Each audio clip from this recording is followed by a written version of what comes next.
Neige sur les Alpes, vent violent sur le littoral, températures en chute jusqu'à -15 degrés, une masse d'air polaire en approche. Voilà ce qui nous attend. J'ai examiné les derniers modèles de Météo France, Arpège, Arome, ECMVOF. Tous convergent sur une transformation majeure de la situation météorologique. Cette soirée du 25 janvier marque le début d'un changement significatif qui va s'étendre sur les prochains jours. Le contraste à travers le pays ne pourrait pas être plus marqué en ce moment. Sur toute la façade atlantique, de la Bretagne jusqu'au Pays Basque, les conditions sont douces et humides. Température de 5 à 9 degrés. Pluie soutenue depuis plusieurs jours. Cette masse d'air doux atlantique stationne sur la région. Comparez ça au Jura. Les températures sont descendues à -2, -3 degrés. Un froid vif avec un vent glacial. Dans les Vosges, même constat. C'est l'air arctique dont nous allons parler en détail. La Côte d'Azur, de Marseille à Nice, profite des conditions les plus clémentes. 8 à 14 degrés. Ciel dégagé. Beau soleil en fin d'après-midi. Ça ne va pas durer. Revenons au modèle. Arpège montre clairement une dépression qui se forme au large de la Scandinavie. Cette dépression va entraîner une masse d'air d'origine sibérienne vers nos régions. Le timing est critique. Dès cette nuit pour certaines zones, demain pour d'autres. Arome, le modèle haute résolution de Météo France, confirme cette évolution. La particularité de cet épisode, c'est la rapidité de la transition. En moins de 24 heures, certaines régions vont passer de conditions douces à un froid intense. ECMWF, le modèle européen, est légèrement plus conservateur sur l'intensité du froid. Mais la tendance reste identique. Air polaire, températures négatives, risque de neige jusqu'en plaine dans certains secteurs. GFS, le modèle américain, suggère une persistance de cet air froid sur au moins 5 à 7 jours. Ce n'est pas un coup de froid, bref, c'est une installation durable. Maintenant, regardons région par région ce qui se prépare. Je vais commencer par les zones déjà concernées, puis descendre progressivement vers le sud. Dans le Grand Est, à Strasbourg, Metz, Nancy, Reims, vous êtes déjà dans le vif du sujet. 0 à 5 degrés ce soir. Les massifs vosgiens voient des températures négatives. -2, -3 en altitude. Le risque cette nuit, c'est le verglas. Les routes de montagne vont devenir dangereuses. La bruine en altitude se transforme en neige faible. Ça tient sur le bitume froid. Si vous devez circuler ce soir ou cette nuit dans les Vosges, équipez vos véhicules. Pneus hiver obligatoires. Vérifiez votre matériel avant de partir. En Bourgogne-Franche-Comté, Dijon, Besançon, Auxerre, les températures oscillent entre 1 et 6 degrés. Ciel couvert. Bruine localement. Le massif du Jura connaît déjà de faibles chutes de neige. Température sous le zéro. Durant la nuit, le froid va s'accentuer. Restez prudent lors de vos déplacements en zone montagneuse. Les Hauts-de-France, avec Lille, Amiens, le littoral de la Manche, vous allez sentir le changement dès demain matin. Ce soir, 2 à 7 degrés. Ciel chargé, averses éparses, notamment sur les côtes. Le Vendée est à nord et souffle modérément. Force 2 à 3. Sur le littoral, force 4 à 5. Ce vent transporte déjà l'air froid. Et l'humidité relative est élevée, 85 à 91%. Cette humidité accentue la sensation de froid. Couvrez-vous bien. Les personnes âgées et les enfants doivent être particulièrement vigilants. En Normandie, Rouen, Le Havre, même configuration. Température similaire. Averses possibles. Le vent se renforce sur la côte. Les habitants des zones côtières doivent rester attentifs, surtout pour les activités maritimes. Île-de-France, Paris et sa région. Je sais que beaucoup d'entre vous attendaient un vrai épisode hivernal. Ce soir, 2 à 9 degrés. Ciel partiellement nuageux avec quelques éclaircies. Début de soirée encore acceptable pour les activités extérieures. Mais attention à la chute rapide des températures après la tombée de la nuit. Munissez-vous d'un manteau vraiment chaud. Le point critique pour l'Île-de-France, c'est cette masse d'air froid en provenance de Scandinavie et de Sibérie. Elle peut toucher la région dès cette nuit. Refroidissement marqué, possibilité de chute de neige dans les prochains jours. Je ne promets rien. Les modèles montrent du potentiel, mais il faut voir comment ces systèmes évoluent. Restez à l'écoute des bulletins actualisés de Météo France.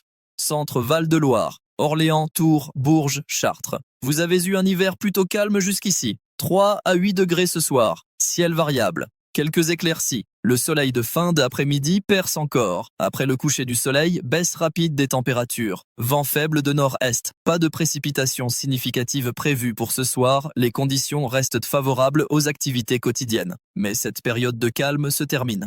La configuration change la semaine prochaine. En Bretagne et Pays de la Loire, de Rennes à Brest, Nantes, Saint-Nazaire, vous vivez des conditions douces. 5 à 9 degrés. Plus doux que dans l'Est grâce à l'influence océanique.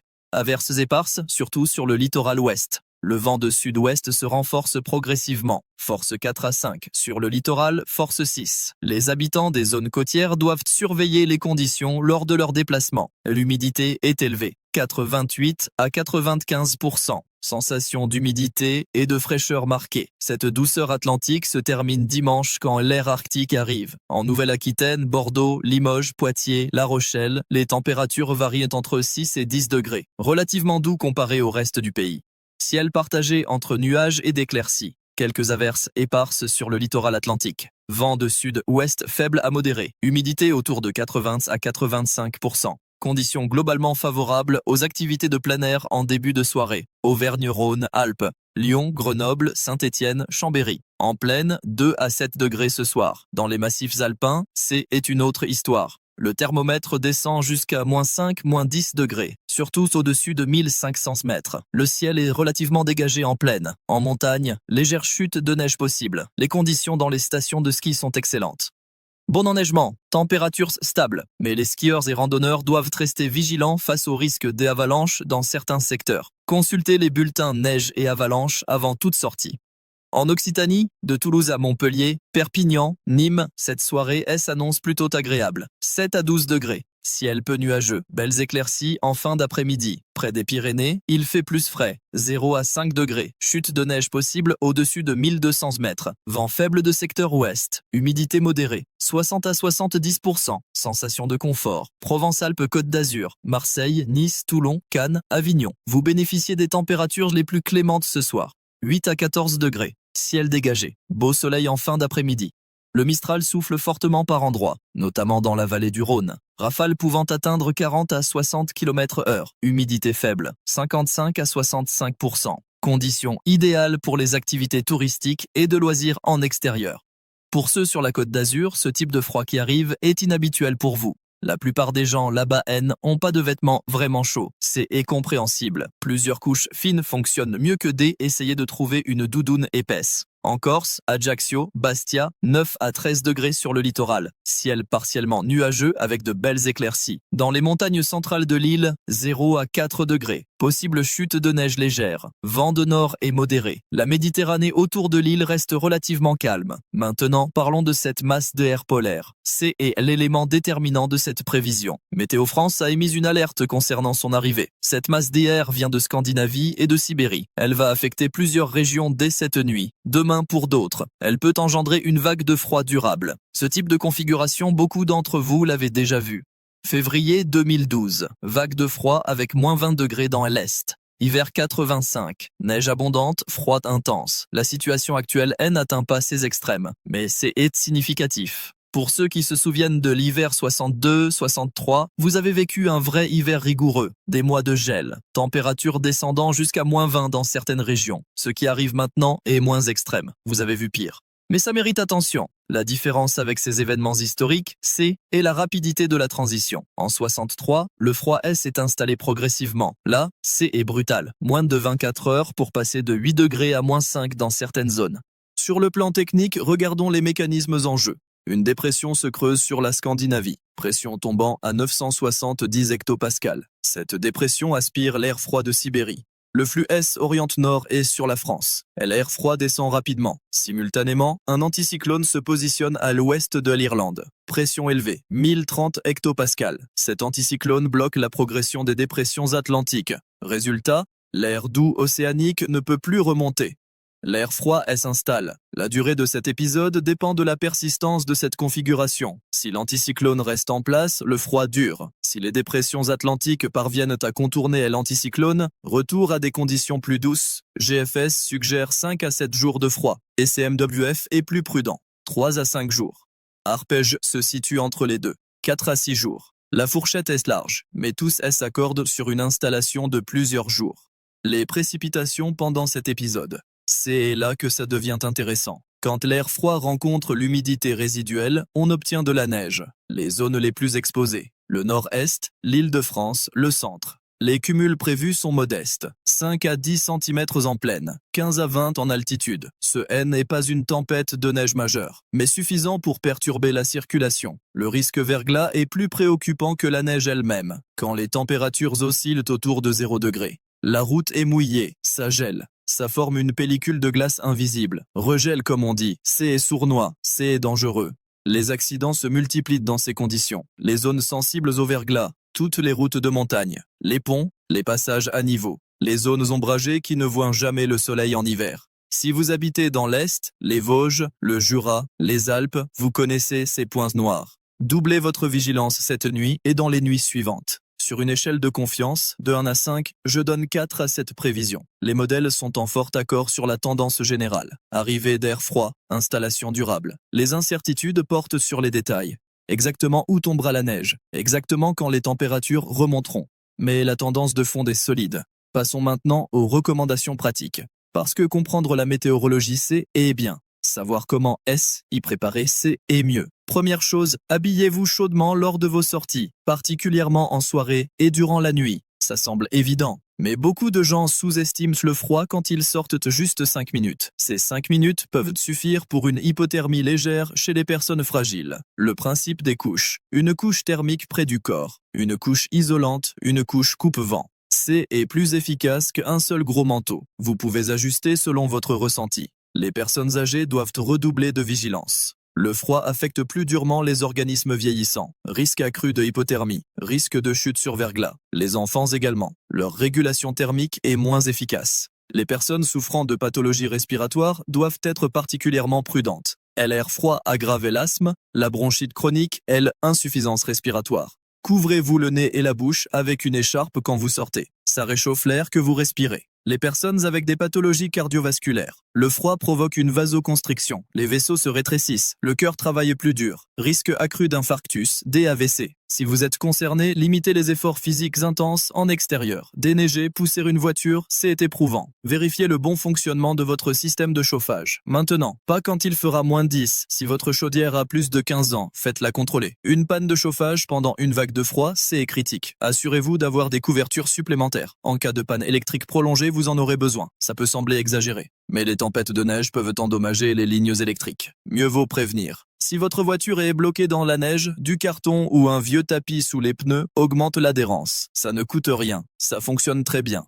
Beaucoup d'entre vous connaissez probablement déjà cette vieille astuce. Pour ceux qui conduisent sur les routes de montagne, équipez vos véhicules correctement. Pneus hiver obligatoires dans certaines zones, chaîne dans le coffre. Vérifiez le niveau des antigels. Un pare-brise qui gèle de l'intérieur parce que le liquide lave-glace est de l'eau pure, c'est dangereux. Conduisez prudemment, réduisez votre vitesse, augmentez les distances de sécurité. Sur verglas, la distance de freinage est multipliée par 10. Ce N n'est pas une exagération. C'est la physique. Si vous devez absolument circuler dans des conditions difficiles, informez quelqu'un de votre trajet. Heure de départ, heure d'arrivée prévue, itinéraire. Si vous avez un problème, on saura où vous chercher. Gardez dans votre voiture une couverture, de l'eau, quelques barres énergétiques, une lampe torche, un chargeur de téléphone. Si vous êtes bloqué plusieurs heures, vous serez content de les avoir. Pour les activités en montagne, ski, randonnée, consultez les bulletins neige et avalanche. Le risque avalanche augmente avec les chutes de neige récentes. Certains secteurs sont déjà en vigilance. Ne prenez pas de risques inutiles. La montagne sera toujours là demain. Maintenant, quelques mots sur la suite. Au-delà de cette semaine, les modèles à plus longue échéance suggèrent un retour progressif à des conditions plus douces vers début février. Mais la fiabilité à cette échéance est faible. Prenez ça comme une tendance, pas comme une certitude. Ce qui est certain, c'est que nous sommes en plein hiver. Janvier-février, ce sont statistiquement les mois les plus froids de l'année.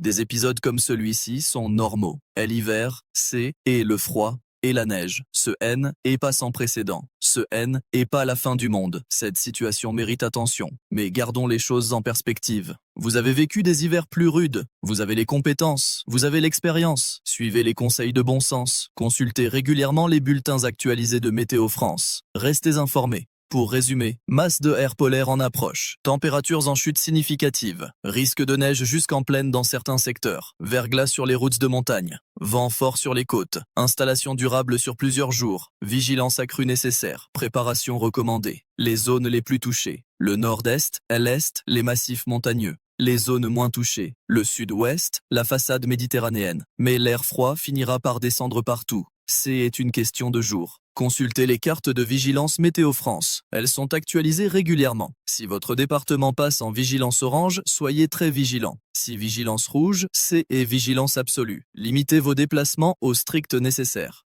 Surveillez également les bulletins Vigicru si vous habitez près d'une rivière. Avec la fonte de la neige qui suivra inévitablement cette vague de froid, les crues sont possibles, mais c'est pour plus tard. Pour l'instant, concentrons-nous sur le froid. Voilà pour ce bulletin détaillé. Les prochaines 48 heures sont critiques. La situation va évoluer rapidement. Je continuerai à surveiller les modèles, à analyser les données, à vous tenir informés. Prenez soin de vous, prenez soin de vos proches, soyez prudents. L'hiver est cela, affrontons-le avec sagesse.